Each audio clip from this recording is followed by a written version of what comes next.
നമസ്കാരം.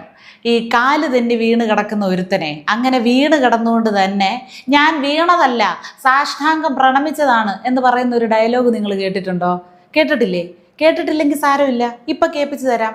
ആ ഡയലോഗല്ല, ആ ഡയലോഗിന്റെ മറ്റൊരു രൂപം. ആശയം, നിർവഹണം, മുങ്ങിയ കപ്പലിന്റെ മുക്കിയ കപ്പിത്താൻ. ജനാധിപത്യത്തിന്റെ സൗകുമാര്യം പൂർണ്ണമായി ആസ്വദിക്കണമെങ്കിൽ ഇടക്കിടക്ക് ഗവൺമെന്റ് മാറണം.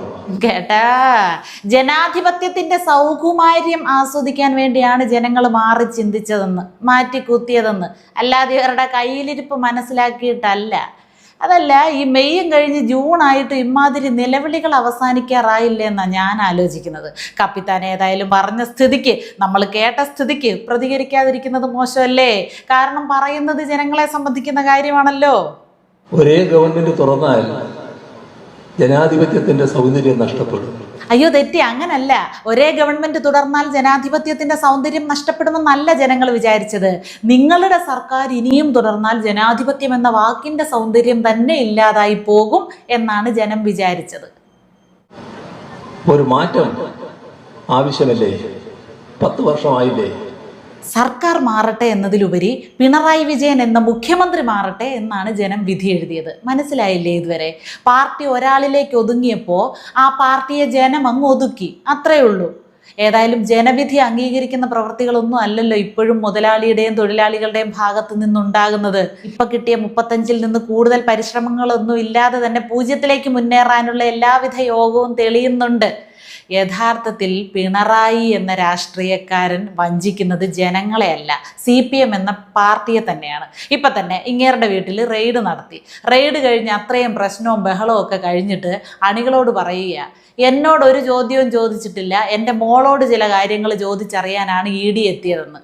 പിണറായി വിജയനെ ED എന്തോ അവിടെ ചെയ്യുകയാണ്, അങ്ങനെ ചെയ്യുമെന്ന് പേടിച്ചാണ് ഈ അന്തങ്ങളെല്ലാം കൂടെ പരാക്രമങ്ങളെല്ലാം ചെയ്തു കൂട്ടിയത്. ഇത്രയും വിവരദോഷം കാണിച്ച് ജയിലിൽ പോയതും അതുകൊണ്ടാണ്. എന്നിട്ട് അവസാനം പുള്ളി തന്നെ സമ്മതിച്ചു പുള്ളിയെ തിരക്കിയല്ല വന്നത്, മോളെ തിരക്കിയാണെന്ന്. എന്നിട്ട് ഈ അക്രമസമരം വിജയിച്ചോ? ഇല്ല. ED പണിമതിയാക്കി പോയോ? ഇല്ല. കാര്യങ്ങൾ കൂടുതൽ വഷളായി.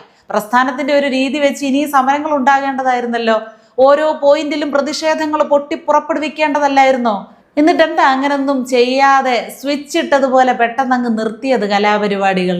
ജനങ്ങളുടെ ഭാഗത്ത് നിന്ന് ശക്തമായ വിമർശനങ്ങൾ ഉയർന്നു, ചോദ്യങ്ങൾ ഉയർന്നു. ജനങ്ങൾ അല്ലേ, ജനങ്ങളുടെ ഭാഗത്ത് നിന്ന് എന്തിനാണ് നിങ്ങൾ ഈ തോന്നിയാസങ്ങളൊക്കെ കാണിച്ചത് എന്ന ജനങ്ങളുടെ ചോദ്യത്തിന് മുന്നിൽ നിങ്ങൾക്ക് ഉത്തരമില്ലാതെ ആയിപ്പോയി. ഈ പ്രസ്ഥാനവും പിണറായി വിജയനും ഒറ്റപ്പെട്ട് നിൽക്കുകയാണ്. അക്കാര്യത്തിൽ യാതൊരു സംശയവുമില്ല. മറ്റൊരു പ്രധാനപ്പെട്ട കാര്യം കൂടിയുണ്ട്. അക്രമ സംഭവങ്ങൾ നടന്ന അന്ന് വൈകുന്നേരം തന്നെ നടത്തിയ എല്ലാത്തിനെയും പോലീസ് പൊക്കി. വേണ്ടാത്ത പണിക്ക് പോയാൽ വരാനിരിക്കുന്ന നാളുകൾ എത്രത്തോളം കയ്പുള്ളതായിരിക്കുമെന്ന് വീഡിയോകളിലൂടെയും മാധ്യമങ്ങളിലൂടെയും ഒക്കെ പ്രചരിച്ചു. അങ്ങനെ അവർ തന്നെ സ്വയം ബോധവൽക്കരിക്കപ്പെട്ടു. ജീവനും ജീവിതത്തിലും കൊതിയുള്ളവർ ആരും ഈ പണിക്കിനി ഇല്ല, ഞങ്ങൾ ആരും ഈ പണിക്കിനി ഇല്ല എന്ന് പറഞ്ഞ് അവരങ്ങ് വലിഞ്ഞു. അങ്ങനെ ആളെ കിട്ടാതായി, അത്രയേ ഉള്ളൂ. അതുകൊണ്ട് തന്നെയാണ് തുടർ സമരങ്ങളൊന്നും CPM പിന്നെ നടത്താതിരുന്നത്. അടുത്ത ഒരു ദുരന്തത്തിലേക്കാണ് പിണറായി വിജയൻ അവരെ വലിച്ചിടുന്നത് എന്ന് പാർട്ടിക്കും അവശിഷ്ടങ്ങൾക്കും മനസ്സിലായി എന്ന് ചുരുക്കം. മാസപ്പടി വാങ്ങാൻ അപ്പനും മോളും അടികൊള്ളാൻ അന്തങ്ങളും എന്ന ബോധം അടിമകൾക്കുണ്ടായി എന്ന്. ഈ റെയ്ഡിനെ തുടർന്നുള്ള അക്രമ സംഭവങ്ങളുടെ പേരിൽ പിണറായി വിജയൻ ഇനി കൂടുതൽ വിമർശനങ്ങൾ പാർട്ടിയിൽ നിന്ന് തന്നെ നേരിടാനിരിക്കുന്നതേ ഉള്ളൂ. കൂടുതൽ ശക്തമായി തിരിച്ചു വരും എന്ന് പറഞ്ഞുകൊണ്ടിരിക്കുകയാണ് പിണറായി വിജയൻ. ആ പിണറായി വിജയൻ കൂടുതൽ അജയ്യനാവുകയല്ല ചെയ്യുന്നത്, ഒറ്റപ്പെടുകയാണ്. ഒരു തിരിച്ചുവരവില്ലാത്ത വിധമുള്ള നാശത്തിലേക്കാണ്, ആ പോക്കാണ്, ഒരു പോക്കിലേക്കാണ് പിണറായി വിജയൻ പോകുന്നത്. ജനങ്ങൾ വിധി പ്രഖ്യാപിച്ചു, അത് ഭരണം മാറട്ടെ എന്നുള്ളത് തന്നെയാണ്. ഈ ഭാഗ്യത്തിന് ഇത്തവണ നേരത്തെ ജനവിധി അംഗീകരിച്ചു. സാധാരണ 10-20 വർഷമെങ്കിലും കഴിയാതെ അത് അംഗീകരിക്കുന്നതല്ല. ജനാധിപത്യത്തിന്റെ സൗകുമാര്യം പൂർണ്ണമായി ആസ്വദിക്കണമെങ്കിൽ ഇടക്കിടക്ക് ഗവൺമെന്റ് മാറണം. അഹങ്കാരം വല്ലാതെ അങ്ങ് കൂടി ജനങ്ങൾ എടുത്ത് പുറത്തിട്ടു, അത്രയും പറഞ്ഞാൽ മതി. കൂടുതൽ ഡെക്കറേഷൻ ഒന്നും വേണ്ട. ഒരു മാറ്റം ആവശ്യമല്ലേ? ഒരു മാറ്റം അനിവാര്യമാണെന്ന് ജനങ്ങൾ ചിന്തിച്ചു. പക്ഷേ ഒരു മാറ്റത്തെക്കുറിച്ച് പ്രസ്ഥാനം ചിന്തിച്ചില്ല. അതാ പ്രശ്നമായി പോയത്.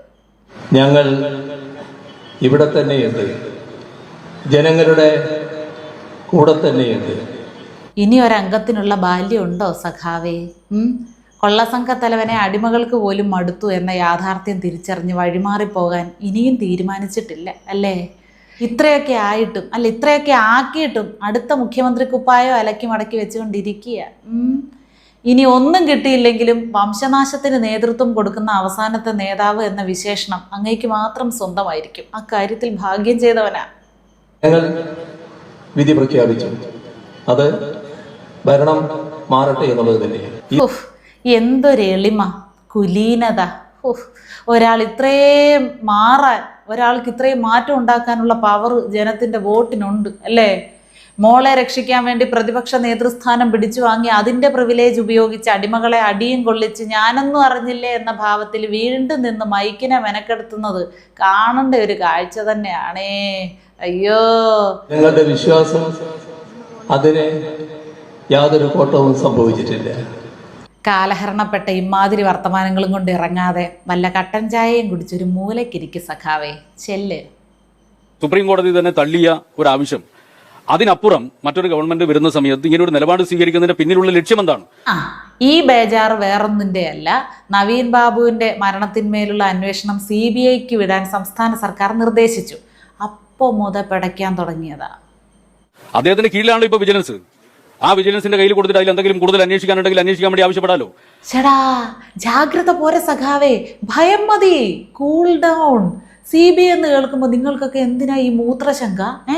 ഇവിടെ ക്രൈംബ്രാഞ്ചില്ലേ, ഇവിടെ വിജിലൻസ് ഇല്ലേ, ഇവിടെ പോലീസില്ലേ എന്നൊക്കെയല്ലേ നിങ്ങൾ ചോദിക്കുന്നത്? ഉമ്മൻചാണ്ടിക്കെതിരെ സരിത പറഞ്ഞത് പ്രകാരം CBIക്ക് അന്വേഷണം വിട്ടത് ഓർമ്മയുണ്ടോ രാകേഷ് അണ്ണ? ഉണ്ടോ? നമുക്ക് കുറ്റകൃത്യം തെളിയിക്കലല്ലേ പ്രധാനം. അതിനേതറ്റം വരെയും പോകുന്ന ആളുകളല്ലേ നിങ്ങൾ. അതുകൊണ്ട് പേടിച്ചു മുള്ളാതെ എല്ലാവരും സംയമനം പാലിക്കും കേട്ടോ. കിട്ടാനുള്ളത് എല്ലാവർക്കും കൃത്യമായിട്ട് കിട്ടും. വരാനുള്ളത് കയ്യിൽ വന്ന് ചേരും. ധൃതിയും പരിഭ്രമവും ഒന്നും കൂട്ടാതെ.